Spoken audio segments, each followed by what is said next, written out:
ইসুফ ভাই শুনো শুনো,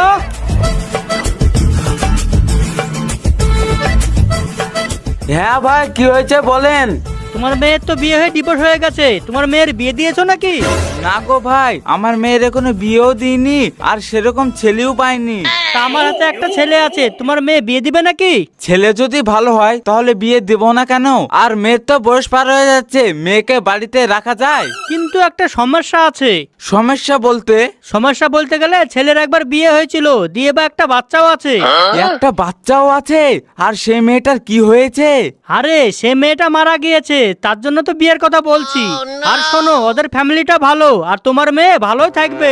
ভালো থাকবে তো বুঝতে পারলাম, কিন্তু একটা বাচ্চা আছে বলছো যে?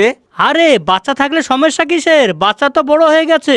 ঠিক আছে ভাই, এই সিদ্ধান্ত আমি একলা নিলে তো হবে না, বাড়িতে আলোচনা করে দেখি কি বলছে, দি তোমাকে জানাবো। শোনো ভাই, এরকম ছেলে পাওয়া যাবে না, বাড়িতে আলোচনা করে আমাকে জানায়ও। আমি এখন আসছি। ঠিক আছে ভাই।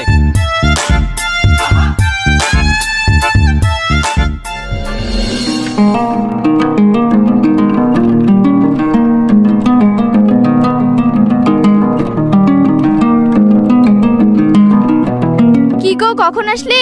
এই তো এক্ষুনি আসলাম। পানি খাবে? দিব বলছো, তাহলে দাও।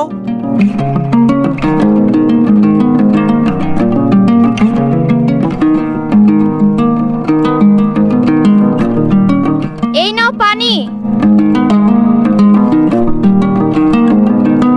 জানো, আজকে আমার শেখ সাদী ভাইয়ের সাথে দেখা হয়েছিল। শেখ সত্যি বলতে কোন শেখ সত্যি? আরে শেখ সাদী সেই ঘটকতালি করে বেড়ায় না ও। দিয়ে কি বলছিল?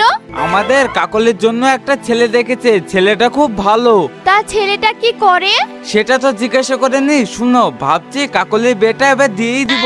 হ্যাঁ, তুমি ঠিকই বলেছো, মেয়ে তো ডিভোর্স হওয়া অনেকদিন হয়ে গেল। তাহলে এক কাজ করে কালকে শেখ সাদী ভাইয়ের সাথে কথা বলি। দেখো তাহলে কথা বলে কি বলছে। একটা সমস্যা আছে জানো তো? আবার কি সমস্যা আছে? ছেলের একবার বিয়ে হয়েছিল, সে পক্ষের একটা মেয়ে আছে। হাই হাই, কি বলো? হ্যাঁ গো, তাহলে আর বলছি কি, আমাদের মেয়ে কি ওকে বিয়ে করবে? বিয়ে করবে কি না করবে সেটা আমাদের মেয়েকে ডেকে জিজ্ঞাসা করো।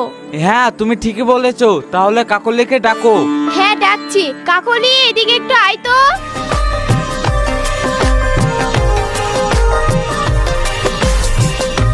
হ্যাঁ, কি হয়েছে মা? তোর জন্য একটা ছেলে দেখেছি, তোর মতামত জানার জন্য তোকে আমি ডাকলাম। আমার মতামতের কি আছে, তোমরা যেটা বলবে আমি সেটাই মেনে নেব। এই শোন, চলে যাচ্ছিস যে, ছেলেটা কেমন জিজ্ঞাসা করছিস না? আমার আবার জিজ্ঞাসা করার